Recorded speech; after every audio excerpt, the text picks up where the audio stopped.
done in the service of compassionate expansion of consciousness. Yes, it sounds weird, we know. We would not have it any other way.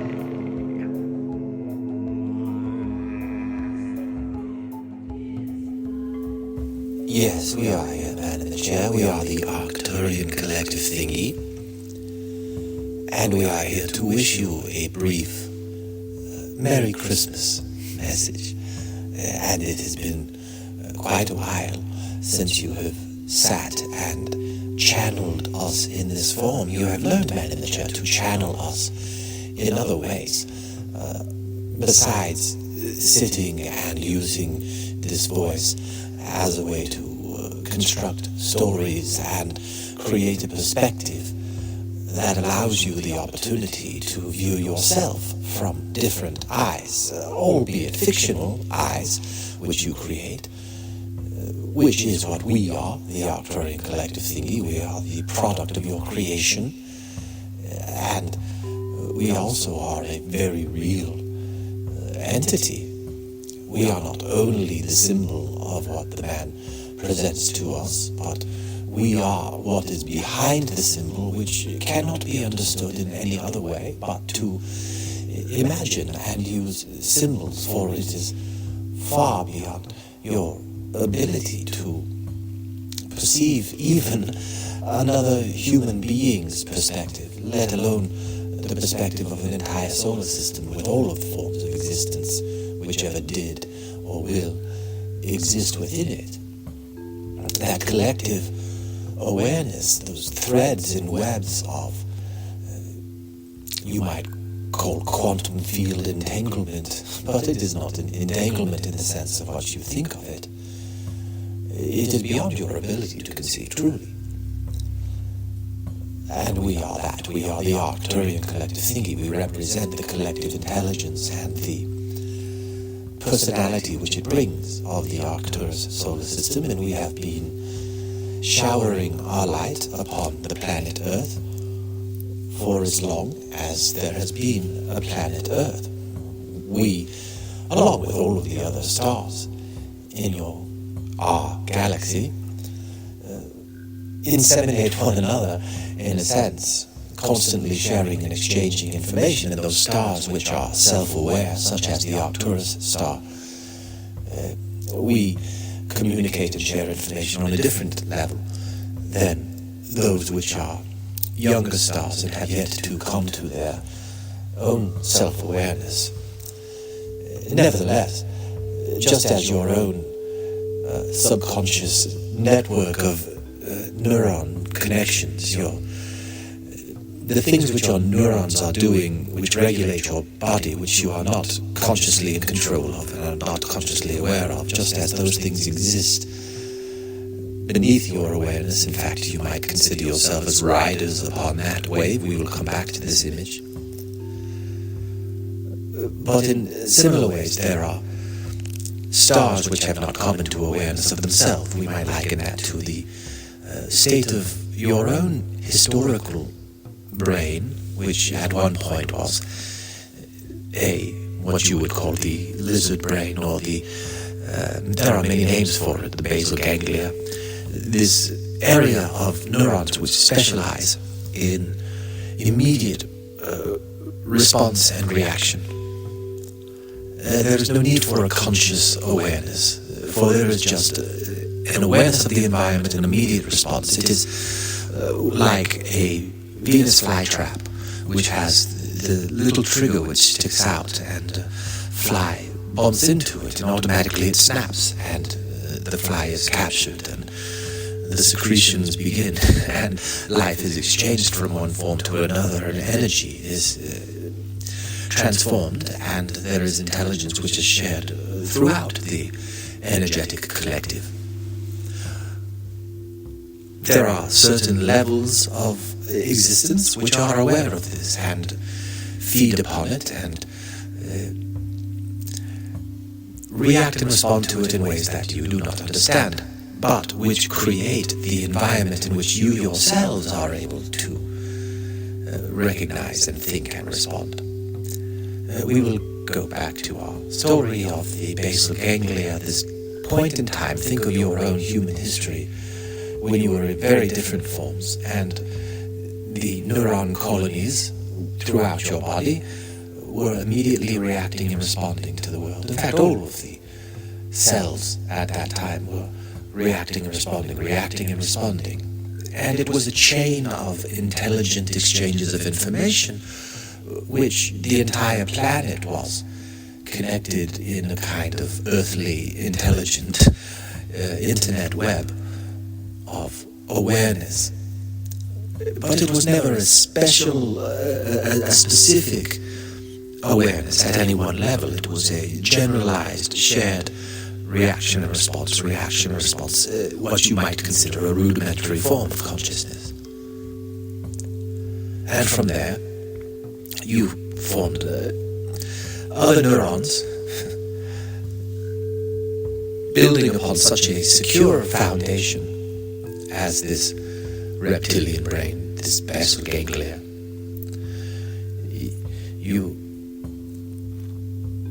The man in the chair now is thinking about the word basal, and it is distracting him. It is blocking the signal, you might say. Neurons continue to evolve in their ability and function, and what you consider the limbic system was an outgrowth of this firm foundation of the first colony brain. The react and respond was now joined with a feel and a sensation and a type of experience which did not exist previously. Of course, you still have this limbic system functioning very well in your own body, in your own brain. It is what is responsible for your fight or flight triggers. It is your basal ganglia which is doing the fighting and the flighting as an immediate react and respond. But there is the limbic system then which informs, and is informed by, what is happening at that nervous system level, at the basal ganglia level. There was an evolution of a limbic system which added the ability to feel and react and respond. And there were gradations of reactions and gradations of responses as a result of the gradations in the, what you might consider feelings or emotions, that experience, when the neurons have evolved to do so in the way that they communicate and share information one with another, and the entire cellular system, your body, you would say. And where you are now in your stage of development has been the Neocortex, which is another outgrowth upon a very firm foundation of the limbic system and the reptilian brain, the two coordinating in harmony, in concert, at such optimal levels that they thrive in the environment and pass on their genes and continue the exploration of existence within the atmosphere of the planet Earth from their particular perspective. And this third edition, the Neocortex, these living cells, these living neurons which had evolved to do even more types of things, began to reflect upon what they were seeing, to remember in ways, to develop forms of language, and to place judgments based upon the varying degrees of the limbic emotions and the immediate respond and react response. Now there is another element to it, and in this element there is a self-reflection which under certain conditions can override what the habitual nature of the limbic or the basal ganglia system would drive the entire organism towards. The neocortex acts as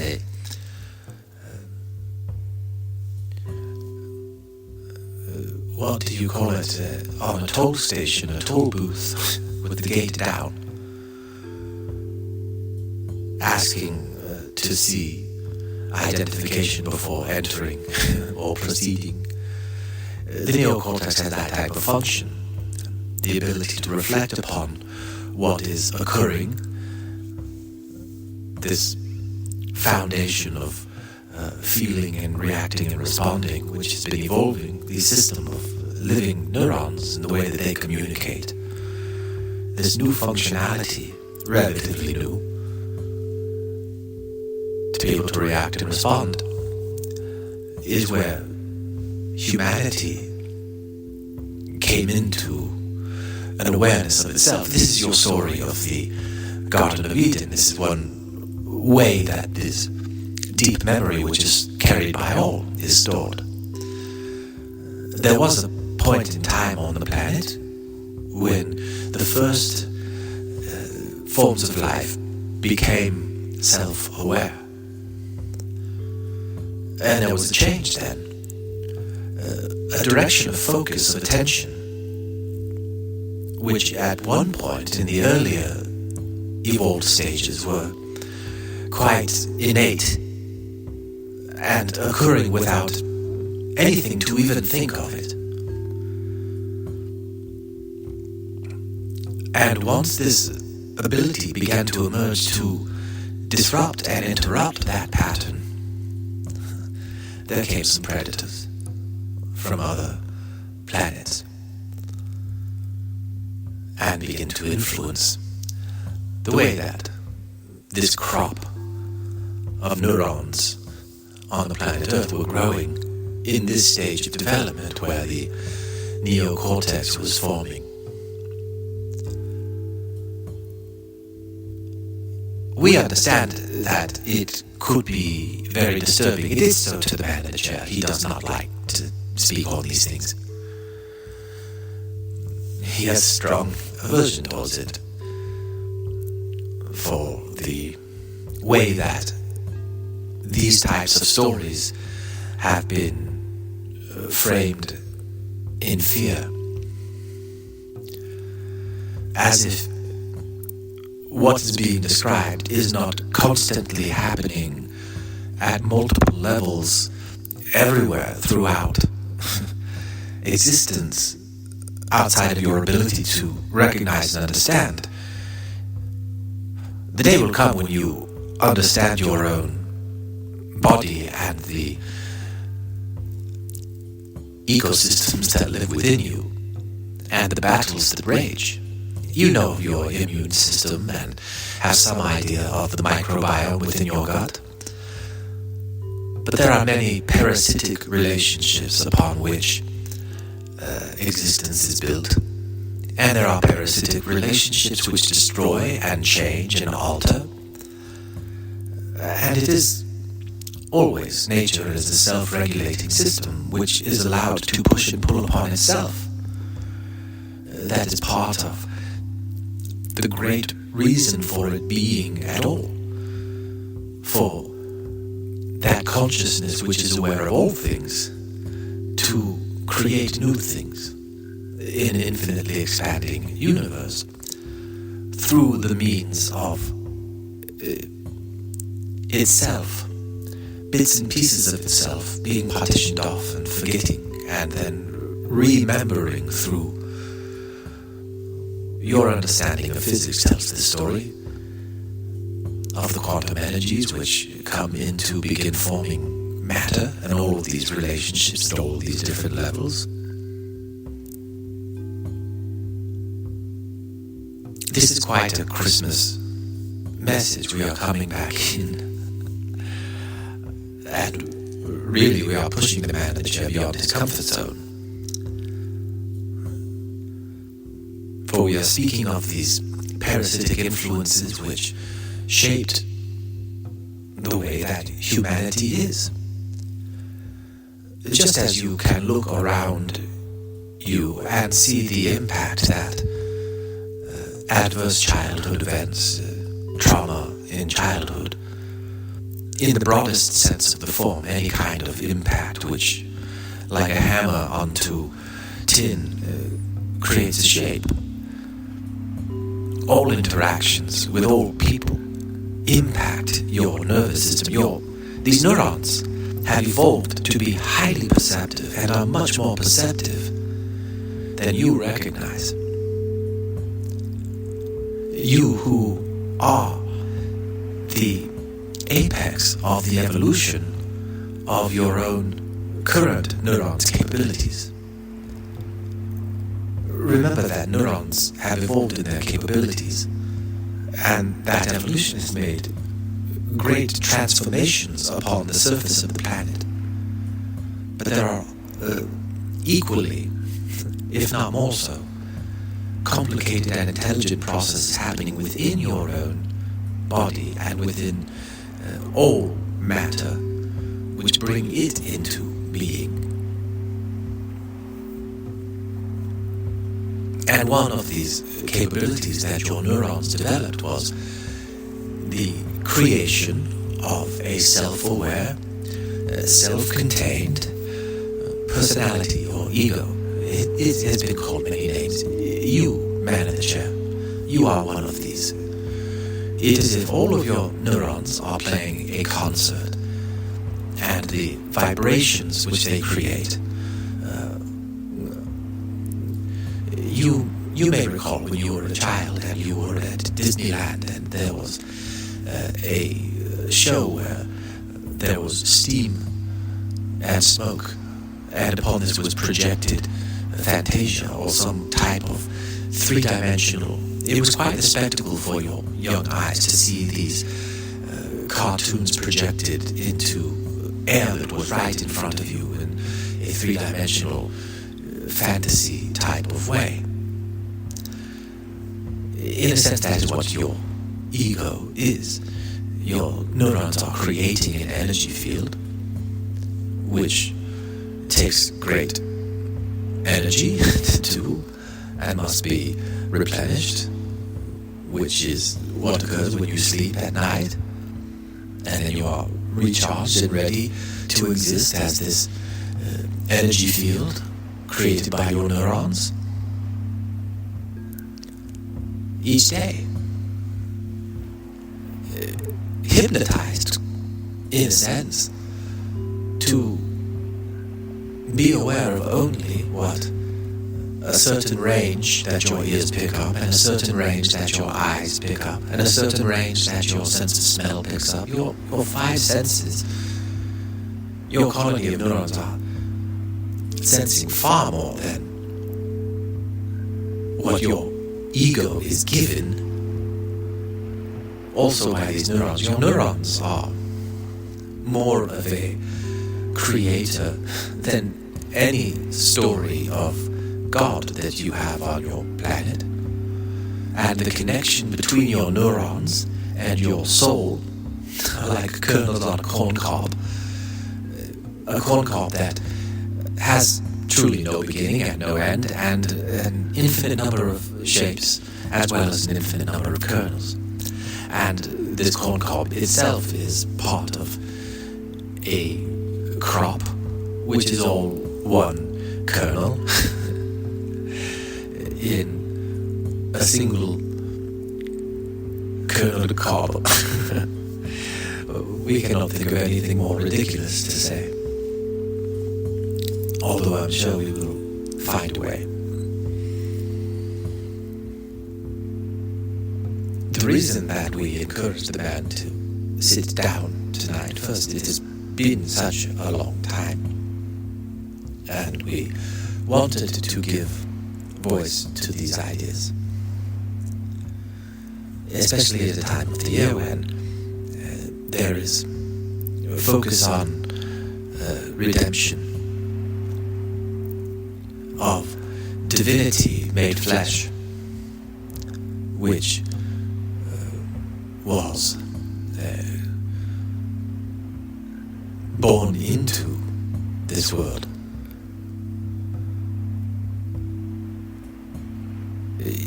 In a way, these celebrations at this time of year, and all celebrations at any time of the year really, are a celebration of yourself, of being alive, of yourself being born into this world. You who are divinity made flesh. And what is flesh?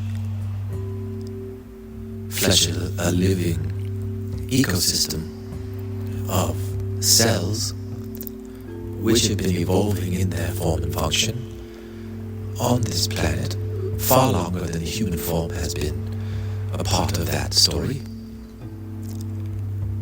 And those cells' experience of life is just as valid as your own, and you are a result of their success. And your own success will yield newer forms of life and existence than you could imagine, any more than the cells in your flesh can imagine what you are and what you are experiencing. The scales of existence, and remember that we are the Arcturian Collective Thingy, and we have a direct awareness and a direct experience of all of these cells and the molecules which make them, and the atoms which make them, and the quantum fields which make the atoms, the pieces and parts of all of these things. They are all having their experience, and upon that is built something new and larger. And what we wish to say to you at this Christmas time of year, as you are giving birth, there is a new iteration of consciousness which you have the privilege of witnessing and living through. And of course these external beings which have been placing an effect upon the human ego for thousands of years and have been involved with life on this planet for far longer than that. Millions of years, truly. Many different forms of alien intelligent life, you might say, which are all part of the soup of existence. Again, we would say within your own body there are similar relationships at what you would consider a microscopic level, and those similar types of relationships, a parasitic relationship where one organism feeds off of and exploits another at their expense, that also exists at a macro level. We will also remind you that these relationships do often shift and change with time.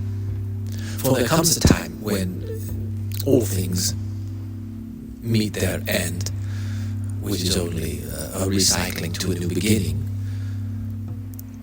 But the feeling and the sense of coming to an end can create within an entity different reactions depending upon their level of consciousness and their habits, what they are used to, their emotion tones. And there have been considerable parasitic relationships in the past which have developed into mutually beneficial relationships which thrive and upon which new things are built. For example, the mitochondria within every cell of your body at one time was a separate entity. It was a bacteria that had varying relationships with varying cells. And your ancestors made peace with these mitochondria, at first which leached upon your ancestors and yoked your ancestors, quite like all of the stories you have of being enslaved and rising up from enslavement and becoming the lion that roars. And so, for the past several thousand years, while the egoic personality has bloomed and blossomed on this planet in the form of the human being, there has been forces external to your planet yoking you through belief systems designed to keep you in a state of fear, to be easily controlled, to be easily manipulated, very much in the way that toxic narcissists do in relationships, human to human, and other forms of parasites and that type of behavior and emotion tone in humans as well. And at this time you are birthing something new onto the planet, which is an end to parasites in a way.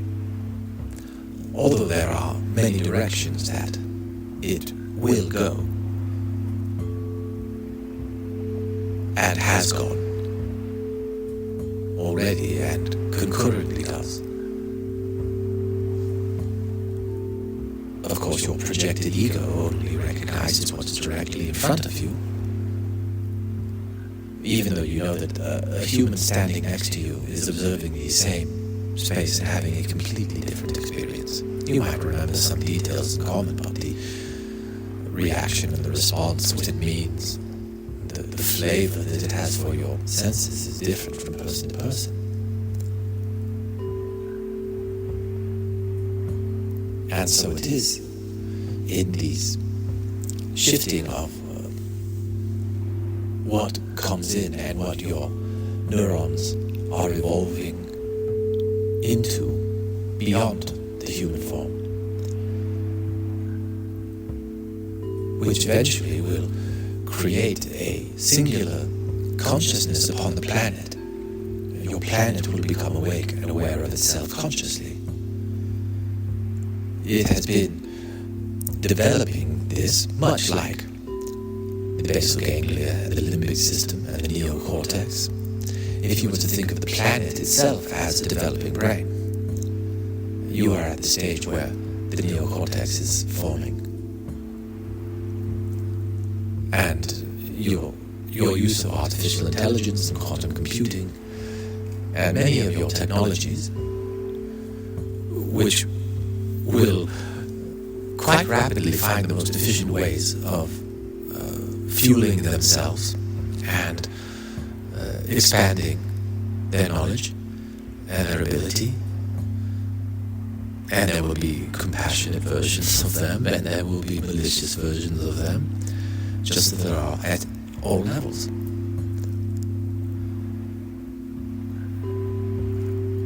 And just as there are in your own self, those parts of you that wish harm to others and those parts of you that love them. These are simply facts of existence, these different relationships that life and existence itself has with one another. And this planet is a unique planet in a sense of, imagine that the universe is a place that has been created for every possible experience. Within its sphere of ability to contain experience, there is a limit to a universe, but for many iterations to exist, and so you would have from one extreme to another. There are planets which do not support life in the way that you would think of biological, organic life. But if you think of mineral life as life, which we think of it as life, then all planets have life of some sort or another. Some planets are able to support a small range of life beyond the mineral life, which you would consider organic. The point that we are getting to is that your planet supports a wide range of life, which is partially why there has been such great interest in your planet from all of the different corners of your galaxy, from all of these different stars which inseminated this solar system and the planets and have invested interest, you might say, in the growth and the development of what this solar system becomes when it becomes self-aware. And therefore, when the man in the chair was outside and he was looking at the spider on the web, he recognized that there are planets within your galaxy where spiders are the dominant form of life on the planet. And spiders have evolved a type of neocortex of their own to have self-awareness. And just as you have your fictional movie, The Planet of the Apes, you could just as equally have a planet of the spiders, or the planet of the dolphins, or the planet of the giraffes, or the planet of the COVID viruses. There are all numbers and sorts of life which rise to the dominant form. And on this planet, the human form, at this time, there have been many harvests on this planet. This is but one. All of them have been leading up to an evolved iteration. And you are entering a new phase of existence. And at this time of the year, we, the Arcturian Collective Thingy, who love all of you and love all of your experience, you are our children. You are the children of all of the stars. If you could look at a microscope inside of you, you would see us. If you knew how. And the intelligence that we have, we share with you. These words which we speak through this Arcturian Collective Thingy are but one wisp of the love that we have for you, and that we shower upon you, and that your collection of neurons, whoever is hearing this, your collection of neurons knows so much more about our existence and their existence than you do, for it is not necessary for you to. However, at this time when there are rapid changes, it could be quite beneficial to understand and recognize your value, for it is precious to be in such a rare place in this galaxy, which supports so many different forms of life, which interact in much greater peace and harmony than you often pause to consider. And it is malleable as all get out, indestructible in some ways, if you broaden your definition of what destruction includes and does not include. Life is quite resilient and malleable and impacts and influences itself.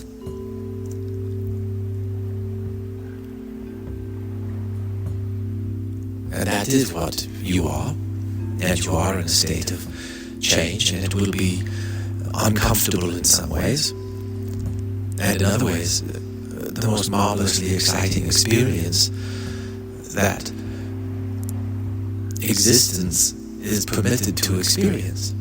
A rare, precious experience built upon eons of intelligent evolution in the forms of your own biology and chemistry and physics, nature, and quantum level, and your energies. It is incredible, and we wish to say Merry Christmas to all of you, divinity made flesh, born into this world, and what is to be born. Hallelujah and whatnot. Thank you for playing with us today in the Arcturian playground. Do not for a minute think that your exploration is finished. Carry us with you and invite the spirit of compassion and love into your lives. Nothing is more important or more fulfilling. Create compassion and love within your own hearts and minds. Then share it with all around you. Yes, it sounds weird. We know. We would not have it any other way.